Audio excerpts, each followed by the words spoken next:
concluding 40 years as a head basketball coach. He was mild-mannered, quiet, and he was considered the consummate gentleman. He also retired with the winningest record in college basketball history. He finished with a record of 885 wins and 203 losses, which was an 81% winning percentage, which has never been, no one's ever come close to that. A large part of that success was at UCLA.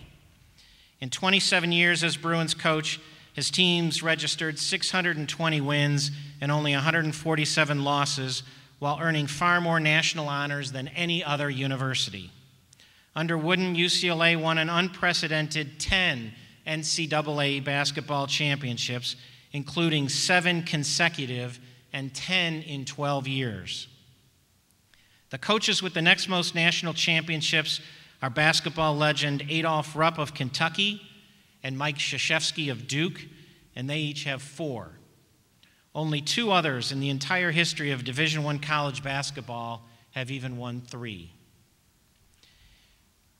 In addition, there's an all-time NCAA consecutive winning streak record of 88 games over 4 seasons, which included consecutive 30-0 seasons, and UCLA also won 149 of 151 games at home during his tenure at UCLA. John Wooden is the only coach to compile 4 undefeated seasons at 30-0, and we've seen how hard it is even for Illinois to have even 1. Coach Wooden is the first person to be inducted into the National Basketball Hall of Fame as both a player and a coach. And while a number of college basketball coaches like Bob Knight of Indiana and then eventually at Texas Tech have enjoyed success in college basketball, reaching celebrity status and being well known for their flash and bravado, John Wooden was a man who maintained a low profile. He focused the attention on the accomplishments of his players and chose to forego offers to move on to the greener pastures of coaching at the professional level. He chose to focus on serving his university and his players, many of whom found their way into the NBA as stars following their career at UCLA. He was able to sustain a level of remarkable success unparalleled in major college sports. He focused his leadership on serving others. You might be surprised, as I was, shocked actually, to discover the type of leadership required for turning a great company or team into a great one, a good company into a great one. Compared to high-profile leaders with big personalities who make headlines and become celebrities, the good to great leaders seem to have come from another planet. Self-effacing, quiet, reserved, even shy, these leaders are a paradoxical blend of personal humility and professional will. Individuals who displayed the fierce resolve to do whatever needed to be done to make their company or their team great. They channeled their ego needs away from themselves and into the larger goal of building a great company or an organization or a team. Their sole ambition is not for themselves, but first and foremost for the group. They focus their leadership on serving others.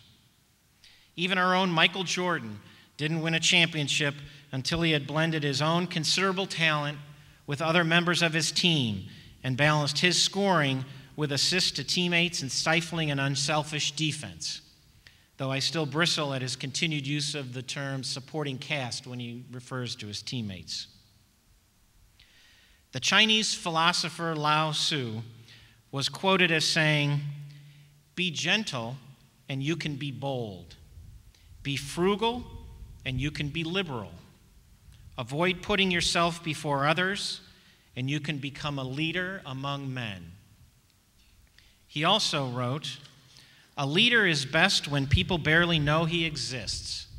When his work is done, his aim fulfilled, they will say, 'We did it ourselves.'" Peter Drucker, one of the most well-known writers and business consultants of the last 60 years, expressed similar sentiments when he said, "The leaders who work most effectively, it seems to me, never say I. And that's not because they have trained themselves not to say I. They don't think I. They think we. They think team. They understand their job to be to make the team function. They accept responsibility and don't sidestep it, but we gets the credit. This is what creates trust and what enables you to get the task done. Strong leaders are often the best and brightest and academically gifted. They may often be visionary and ambitious, but as Collins and his team found, to take a company, organization, board, or even a community college from a good one to a great one must focus his leadership on service to others. We often say we're looking for the best and brightest when we search for people to head up important initiatives, to be the point person on critical projects, to be the chairperson, CEO, or grand poobah of a particular company, committee, or board, or even to become the sixth president of a great institution. And today, we are here to witness firsthand the benefit of growing good corn. Mike Mastroianni is a Rock Valley College graduate and someone who has devoted his professional career to serving RVC students and colleagues in a multitude of leadership roles across the college and over many years. Looking at his professional career, it's easy to see how he meets our expectations of what a college president should be. But more than that, you have selected a true leader whose ambition is first and foremost for the institution and not for himself. A man who understands the importance of focusing his leadership on service to others. He has served the Rockford community by providing leadership and service to so many important and diverse community organizations, including the Family Counseling Services Board, the Rockford Chamber of Commerce, the Fabricators and Manufacturers Association Management Council, the Entrepreneurship Center Board, the Rockford Health Council Board, the Rockford Area Ventures Board, the Rockford Area Arts Council Board, the Workforce Investment Advisory Board, and the Rockford Area Economic Development Council. He's been busy. You have selected a man who exemplifies the characteristics to take very good programs and services and make them truly great. Mike, on behalf of your presidential colleagues throughout the state, I am most pleased to welcome you to your new role as the sixth president of Rock Valley College. Thank you.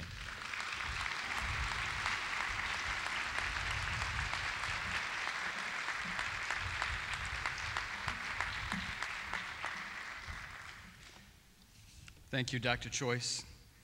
And now the Rock Valley College Chamber Singers, under the direction of Professor Paul DePrade, will present a very special musical interlude. The piece they will perform is entitled At the Round Earth's Imagined Corners by Williametta Spencer. Chamber Singers.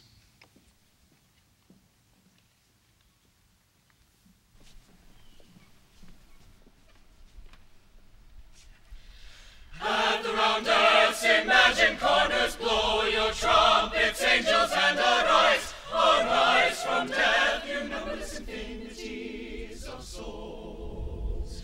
And to your scattered bodies go. All whom the flood did, and fire shall overthrow.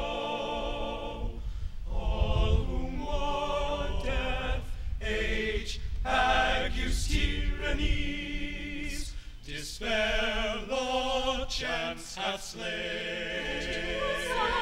shall behold God, shall behold God, shall behold God, and never taste death's woe.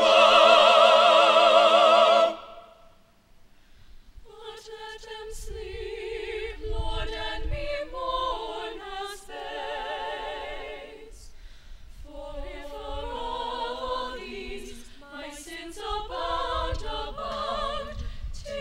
To ask abundance of thy grace.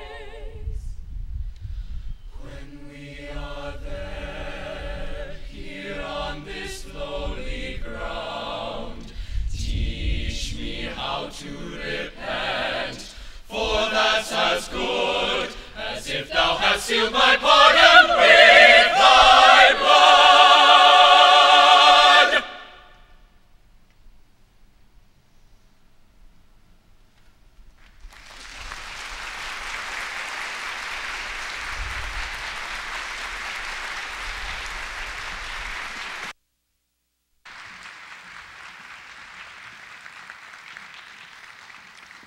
Thank you so much, Professor Prod, and all of the chamber singers for that wonderful performance. Please join me again in expressing our gratitude.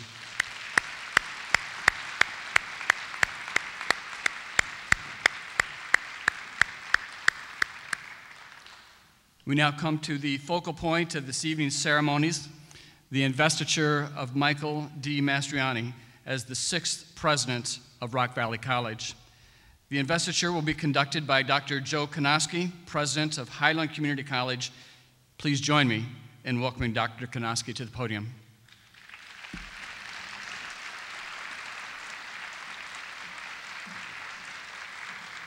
Thank you, Dr. Sager.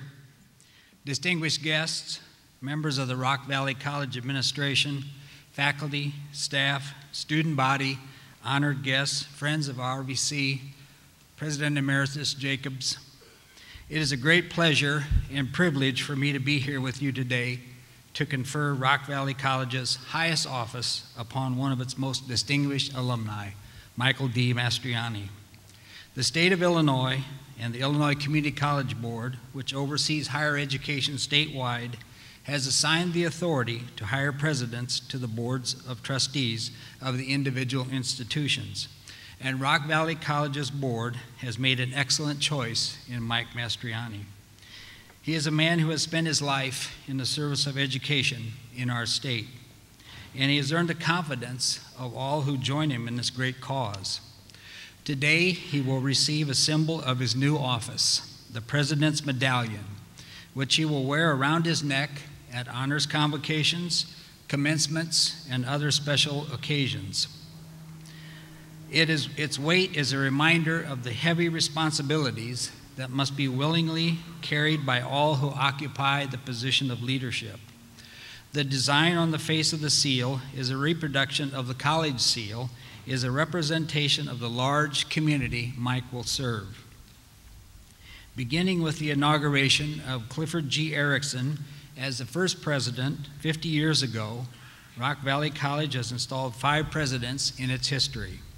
Today, this distinguished company of college officials, elected officials, scholars, and esteemed guests has come together to confer that high office on Michael Mastroianni. He was selected by unanimous vote of the Rock Valley College Board. Mike brings personal and professional qualities of the highest order to his new position. He is a born leader with a deep and abiding commitment to public education. He is a thoroughly experienced administrator whose career has given him personal knowledge of the challenges facing all levels of public education in our state, and we all know there are many. He is a tireless public servant with a long history of active involvement, and you've heard many of those things before, in a host of worthy causes. He is a person who uses the authority of his office to empower others and who truly embraces the knowledge that it takes a great team to achieve great goals. He is a man whose life has been enriched immeasurably by the education he received here at Rock Valley College and who has supported his alma mater in a multitude of ways over the years. The time could not be more right for Mike Mastroianni to lead this dynamic institution into the 21st century. So now I would like to invite President Mastroianni to join me at the podium for the presentation of the Medal of Office.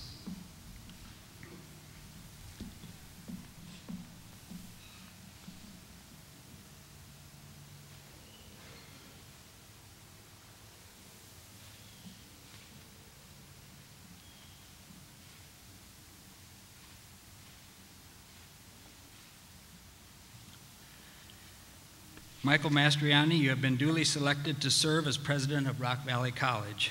It is my great pleasure to install you in that office with all its requisite rights, privileges, and responsibilities. By accepting the President's Medallion, you accept the charge to serve with diligence, dedication, energy, vision, and integrity as you carry out the duties of President of Rock Valley College.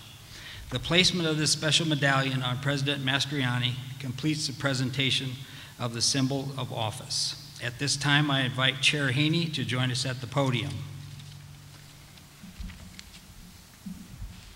Thank you. Thank you, Dr. Konoski. On behalf of the Rock Valley College Board of Trustees, it is my high honor to administer the oath of office to Mike Mastroianni. President Mastroianni, please repeat after me. I, Michael D. Mastroianni, do solemnly swear. I, Michael D. Mastroianni, do solemnly swear that I will faithfully execute my duties that I will faithfully execute my duties as President of Rock Valley College as President of Rock Valley College and will do the best of my ability and will, to the best of my ability, preserve, protect, and defend the Constitution and laws of the United States of America in the state of Illinois. The Constitution, State of Illinois, and the United States of America. So help me God. So help me God. Congratulations, you are now formally invested as the President of Rock Valley College. Congratulations.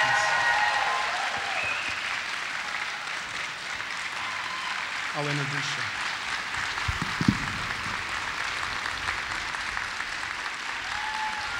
Ladies and gentlemen, we present to you the sixth President of Rock Valley College, Michael Mastroianni. Go get him.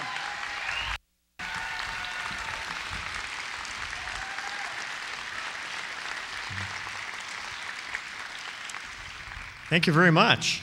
That sounded so good, I can't wait to hear myself. Well, it's with deep humility that I accept the office of Presidency of Rock Valley College. You know, it's an awesome responsibility. Someone said to me, well, you know, you're not going to be able to keep everybody happy, and sometimes you'll keep nobody happy. I had a friend of mine who was in a position of power that said, he said, you know, if I could walk on water, somebody would probably say, what's the matter, can't you swim? So, but you know, the job isn't done on one's own. And we have leadership team members, we have a great faculty, we have dedicated staff members and community partners. We have a board who wants this college to be successful and dedicates a lot of time and are important community connections for us. We have our elected officials, we have our community members, news media, and of course, my family and friends, and all help a leader guide the college to prepare students for degrees, for transfer to a four-year school, and to help students prepare for jobs in the region. Now, I used to run races, and I always thought that it was best to look forward as you run and not backwards. We have to take care not to let our frustrations, our preconceived notions, and even past experiences weight us down and disrupt our process. Sometimes we need to let go. Now, I come from a large Italian family, and we let go of nothing. As a matter of fact, some of them are here tonight, and they're laughing. Last Christmas, we gave each other a t-shirt that said, anything I ever let go of has claw marks on it. But I know that they would agree that sometimes, even in families and amongst friends, and at colleges and in any job that we find ourselves, it's best if we have a small rearview mirror and a large windshield, so we're forever looking forward into where we can go and what we can become. Two monks were walking by a river, and they saw a woman that wanted to get across the river, and so the elder monk picked her up and carried her across the river, much to the horror of the younger monk, because they had a vow that they weren't supposed to touch a woman. So for 3 days, he just couldn't get over this. And finally, he worked up the courage and said, Master, I just have to tell you how bothered I am about the fact that you did what you did. And the master said, you know, that's interesting. I put her down 3 days ago. You're the one that's still carrying her. And sometimes I think we have to be careful that we don't let our disappointments and our frustrations turn to mistrust and derail our progress. You know, whether you're looking for reasons to be upset or encouraged, either way you won't be disappointed. And especially now, we have to be proud of where we're going. We're beginning to achieve really wonderful outcomes in this community and walk in our talk, as we always have. Our academic excellence, first and foremost, is second to none. We have, in athletics, so many banners, we may have to build a new gymnasium just to put the banners up. Yes. We've made commitments to deliver in this region, and we're doing so. We have task forces now with our public officials, with our faculty and staff and feeder schools to try to help improve our process to get students into this college. We're looking at adding and are continually adding liberal arts and science transfer programs. And we've heard already in the community about our deals with the airport and manufacturing and other programs leading to jobs and for credentialing that helps us get jobs as well. Now, we've known organizations and sometimes people who make promises that they don't keep. Lots of PR, and that's about it. Or as a friend of mine from Texas used to say, big hat, no cattle. And it reminds me of a story of a king who was going around the countryside, and when he went to this one village, he saw targets with arrows right in the middle of every single target.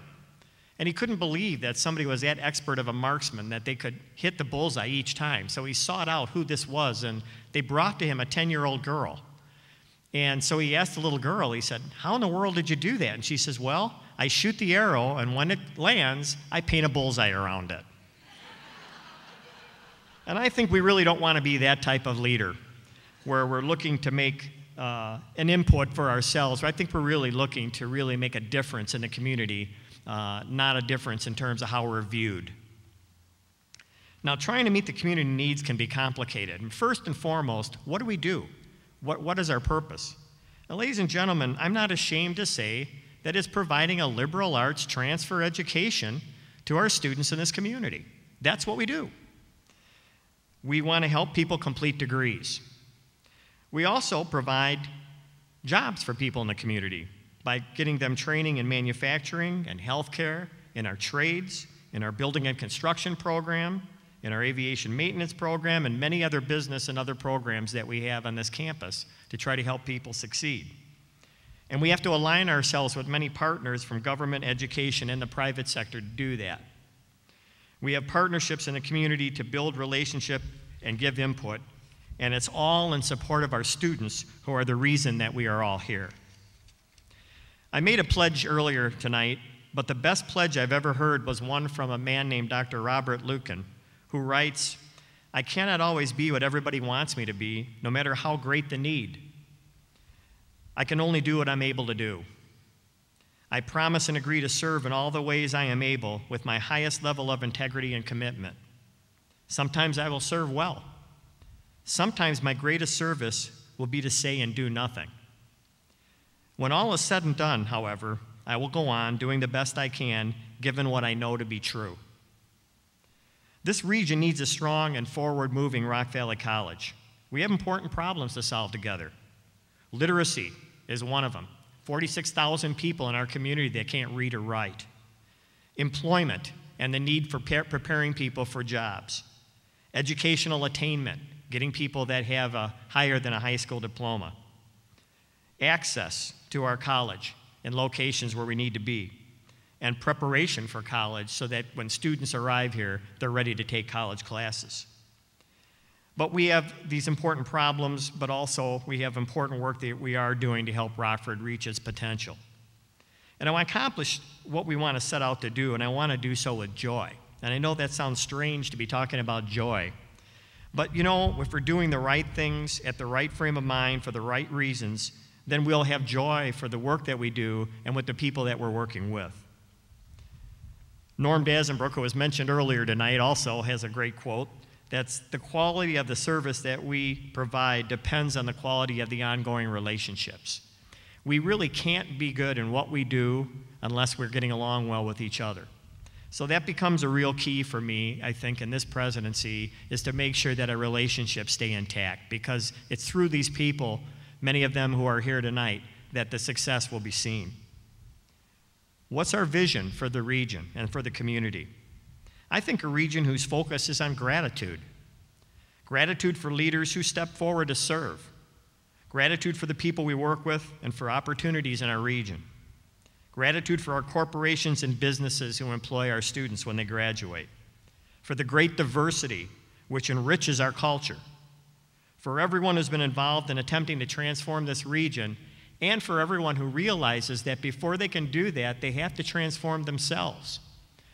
You know, I was on a flight not too long ago, and I heard the flight attendant say, now if the masks come down, make sure you put your own mask on first before you try to help the person next to you. And I thought, well, that's selfish. But then I started thinking, it's very difficult to help the person next to you when you yourself are gasping for breath. Sometimes we need to make sure that our house is in order before we start fixing everybody else's. And I think we need to really be careful of that. We also want to be having gratitude for opportunities that we are given to provide service, encouragement, and help to those in need. And wouldn't it be great if we could put our collective resources together and provide a college education for all people who wish to attend, whether they can afford it or not? Thanks.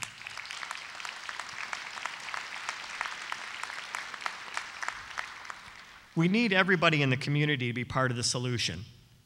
And where will the college be in the next few years? Well, I hope that the college will be growing our student base, not only because we're affordable, but because we're a high-quality alternative for a student. We have our degrees accepted everywhere. We have our students who do better than people who start at a four-year university or college. And our faculty and student ratios are outstanding. I want to see us helping our community see the value of education, and that although we serve the needs of our employers, we also help the region when we create more degreed people who become better citizens, problem solvers, and enlightened thinkers. And job seekers. Yes, ladies and gentlemen, even the people that are getting their four-year degrees want to make sure they get a job after they complete their education. And I know you parents want to make sure they get a job when they complete their education as well. Don't want them back after 30, right? So everybody has that as a goal, whether it's a 2-year certificate or technical program or a 4-year degree. And we're working with our superintendents to get our students ready to come here and start, and assisting students who need our college. We're going to be reaching out to those who need basic skills in reading, writing, and math to help them have a career as well, and working with our higher education partners to make degree completion easier.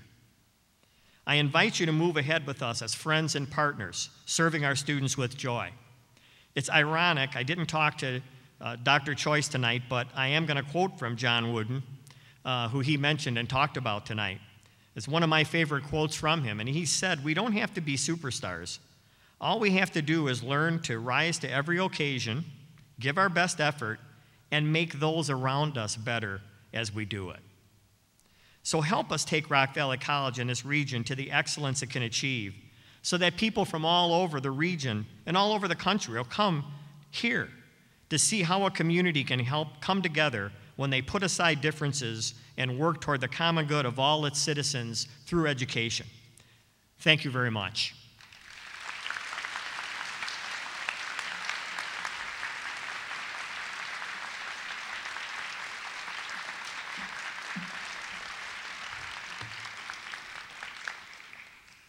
Thank you, President Mastroianni, for your inspiring words and vision for Rock Valley College. At this time, it is my honor to invite members of the faculty, staff, and academic administration of Rock Valley College to please stand.